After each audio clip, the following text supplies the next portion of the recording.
Godzilla's rampage, cities in ruins. Hey everyone, ever thought about what would happen if a giant, radioactive monster decided to take a casual stroll through your city? Well, grab some popcorn because today we're diving into the legendary mayhem of Godzilla's city-smashing adventures. Welcome to Godzilla's Rampage, Cities in Ruins. From the depths of the ocean rises a force of nature we've all come to know and love, Godzilla. The king of monsters, the ultimate city crasher, and a cinematic icon who's been leveling urban landscapes for decades. But why are we so captivated by watching entire cities crumble under his massive feet? Let's chat about it. The birth of a monster. Let's flashback to where it all began. It's 1954, post-World War II Japan, a nation dealing with the aftermath of nuclear devastation. Out of these heavy times, Toho Studios introduces us to Gojira, or as we know him, Godzilla. Godzilla wasn't just any monster. He was born from the fears of nuclear radiation, a walking, roaring symbol of the destruction that nuclear weapons had unleashed upon Japan. Talk about a monster with a message. But Godzilla didn't stay the same over the years. Oh no, this big guy evolved from a terrifying villain into a sort of anti-hero. Sometimes he's humanity's worst nightmare. Other times, our unlikely savior against even scarier foes. And his look? It's changed quite a bit. From the rubber suits of the early days to the CGI behemoth of modern films. Our boy has had quite the glow up. Iconic city destructions. Now, let's talk about Godzilla's favorite pastime, turning cities into his personal playground. First on the list is Tokyo. In the original, Gojira, 1954, we witness Tokyo's first terrifying encounter with Godzilla. The black and white visuals add this haunting vibe that's still impactful today. It's like watching history unfold through a monster movie lens. Tokyo doesn't get off easy in the sequels either. It seems like every time Godzilla wakes up on the wrong side of the ocean bed, Tokyo is there waiting to be stomped on. Maybe he just loves the city that much?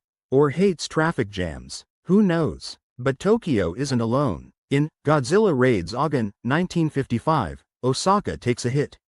This time, Godzilla brings a friend, or rather, a foe, Ongiris, leading to the first ever monster battle.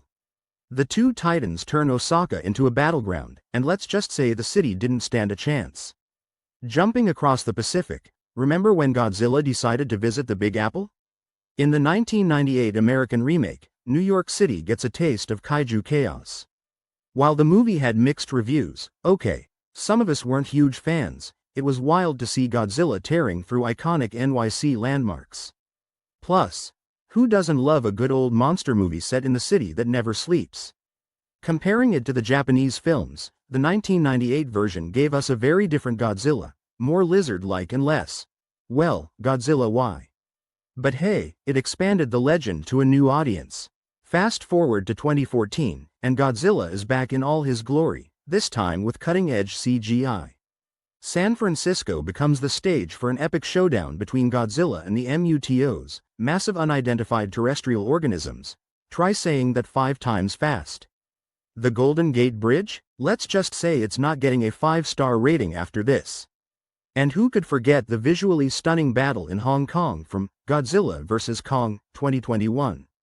Neon lights, skyscrapers, and 2 legendary titans going head-to-head, it's like a rave party meets a heavyweight boxing match. The city's vibrant skyline becomes a casualty in this clash of the titans, and it's absolutely glorious to watch. Boston also gets its turn in Godzilla, King of the Monsters, 2019. The climactic battle there adds another city to Godzilla's visited and destroyed list. No place is safe. Behind the scenes of destruction. Ever wonder how they pulled off these epic city-smashing scenes back in the day? Let's peek behind the curtain. Back then, suitmation was the name of the game. That's right. Actors in rubber suits tromping around meticulously crafted miniature cities. It was like playing with the world's most detailed model set, except you were supposed to break it. The charm of those practical effects still holds up, giving the early films a unique feel. Fast forward to today, and technology has taken things to a whole new level. CGI and motion capture have allowed filmmakers to bring Godzilla to life with incredible realism. Every scale, every thunderous footstep, every spine-tingling roar is rendered with stunning detail. It's a monster movie lover's dream come true. And let's not forget the sound design. Godzilla's iconic roar was created using a leather glove coated in pine tar resin and rubbing it against the loosened strings of a double bass. Talk about creativity. That roar has become synonymous with the character. Hearing it sends chills down your spine every time.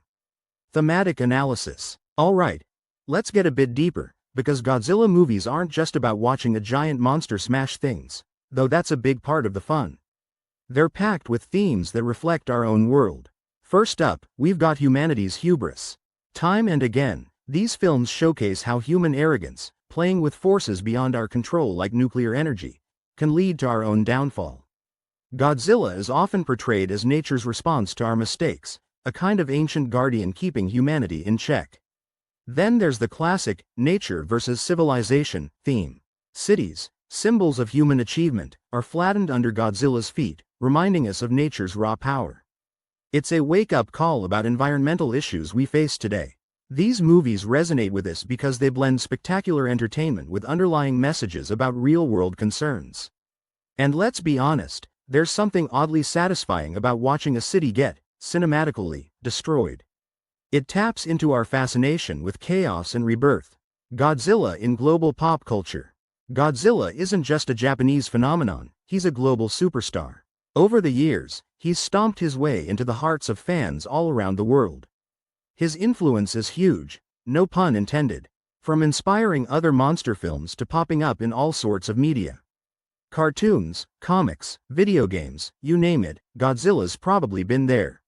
Remember that episode of The Simpsons, where Homer battles a Godzilla-like monster? Classic. The merchandise scene is off the charts, too. Collectibles, action figures, clothing lines, an entire industry thrives on our love for Godzilla. There's even Godzilla-themed cafes and festivals in Japan. And let's not overlook the dedicated fanbase. People dress up as Godzilla, or their favorite kaiju, at conventions, create fan films, and engage in passionate debates about the best movies in the series. It's more than fandom, it's a community. Comparative analysis with other monsters. Godzilla might be the king, but he's not the only monster on the block. The Godzilla universe is teeming with other awesome kaiju like Mothra, the giant moth goddess, and King Ghidorah, the three-headed dragon from outer space. Each brings their own flair to the monsterverse. But what makes Godzilla stand out from the crowd? It's not just his atomic breath, though that's pretty cool. It's his complexity. Sometimes a villain, sometimes a hero, Godzilla's role isn't black and white. He's a force of nature, unstoppable and indifferent to human concerns. His impact on the monster movie genre is undeniable.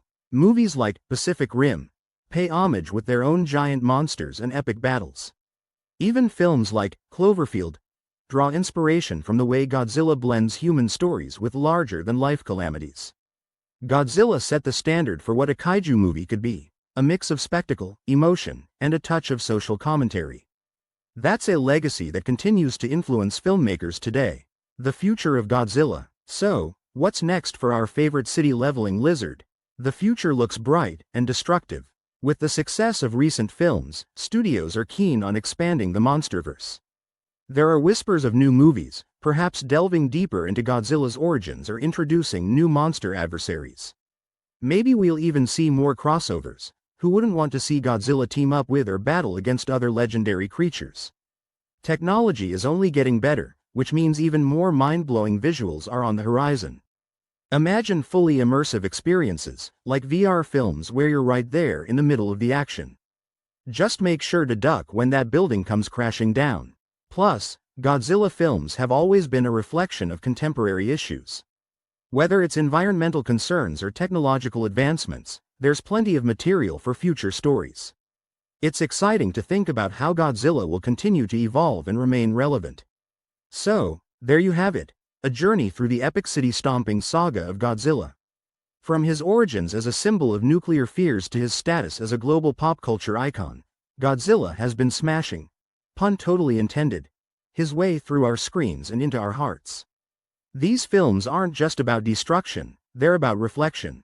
They hold up a mirror to our society, our fears, and our hopes. And they do it all while entertaining us with some of the most spectacular scenes ever put to film. Personally, I think what keeps us coming back is that mix of awe and introspection. Plus, let's be real, Watching a giant monster lay waste to a city is just downright cool. Godzilla reminds us of the power of nature, the consequences of our actions, and maybe, just maybe, that we shouldn't take ourselves too seriously. After all, if a giant lizard can learn and grow over the years, so can we.